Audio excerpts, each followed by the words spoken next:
தமிழ் புத்தாண்டை முன்னிட்டு கோவை ஸ்ரீ நாகசாயி மந்திர் கோவிலில் பக்தி பரவசத்துடன் நடைபெற்ற சிறப்பு பூஜைகள். அதிகாலை முதலே திரளான பக்தர்கள் நீண்ட வரிசையில் காத்திருந்து சுவாமி தரிசனம் செய்தனர். தமிழ் புத்தாண்டு பிறப்பை கொண்டாடும் வகையில் தென்னிந்தியாவின் முதல் சீரடி சாய்பாபா கோவிலான ஸ்ரீ நாக சாய்பாபா சுவாமிக்கு சிறப்பு அபிஷேகங்களும் அலங்காரங்களும் செய்யப்பட்டிருந்தன. இந்த விழாவின் ஒரு சிறப்பம்சமாக கோவிலுக்கு வருகை தந்த பக்தர்கள் மற்றும் பொதுமக்கள் அனைவருக்கும் தலா 10 ரூபாய் வழங்கப்பட்டு அவர்களின் புத்தாண்டு மகிழ்ச்சி இரட்டிப்பாக்கப்பட்டது. ஆன்மீகத்தோடு சமூக சேவைக்கும் முக்கியத்துவம் அளிக்கும் வகையில் ஸ்ரீ நாகசாயி அறக்கட்டளை சார்பில் சுமார் 15,000 பேருக்கு மகா அன்னதானம் வழங்கப்பட்டது. இதில் ஆயிரக்கணக்கான பொதுமக்கள் மற்றும் பக்தர்கள் கலந்து கொண்டு சிறப்பித்தனர். பக்தி மற்றும் சேவை மனப்பான்மையோடு நடைபெற்ற இந்த தமிழ் புத்தாண்டு விழா அப்பகுதி மக்களிடையே பெரும் நெகிழ்ச்சியை ஏற்படுத்தியது. இதுகுறித்து நிர்வாகிகள் கூறுகையில், தமிழ் மற்றும் ஆங்கில புத்தாண்டுகளில் நாக சாய்பாபா சிறப்பு அலங்காரத்துடன் சிறப்பு பூஜைகள் நடைபெறுவது வழக்கம். இன்றைய நாளில் பக்தர்களுக்கு எங்களது அறக்கட்டளையின் சார்பில் ரூபாய் 10 மற்றும் சுமார் 15,000 பேருக்கு அன்னதானம் வழங்கப்படும்.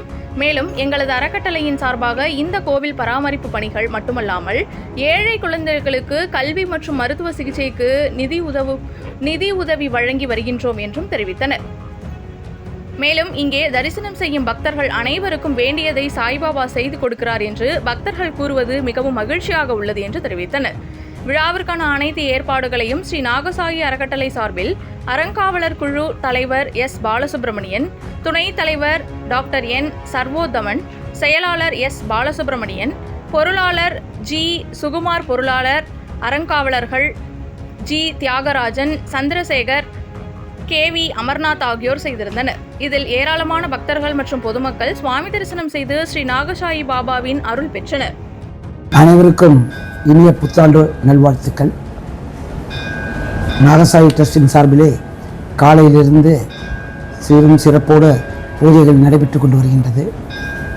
காலையில் அபிஷேகம் முடித்து மக்களுக்கு பிரசாதம் மற்றும் வருடம் கொடுத்து கொண்டிருக்கின்ற கனகாபிஷேகம் செய்து கொடுத்து கொண்டிருக்கின்றோம். மதிய நேரம் அபிஷேகம் நடந்து கொண்டிருக்கின்றது. மாலையில் சிறப்பு அலங்காரம் இருக்கின்றது. வந்திருக்கக்கூடிய எல்லா மக்களுக்கும் பூ, பிரசாதம், விபூதி மற்றும் லட்டு போன்ற பிரசாதங்கள் கொடுத்து கொண்டிருக்கின்றோம். இது மாலை 10 மணி இரவு 9:30 மணி வரை நான் ஸ்டாப்பாக போயிட்டு. ஆங்கில புத்தாண்டுக்கும் இதே போல் எல்லாரும் தமிழ் புத்தாண்டு அன்னைக்கு இதை நான் கடைப்பிடிச்சிட்டு வரோம்.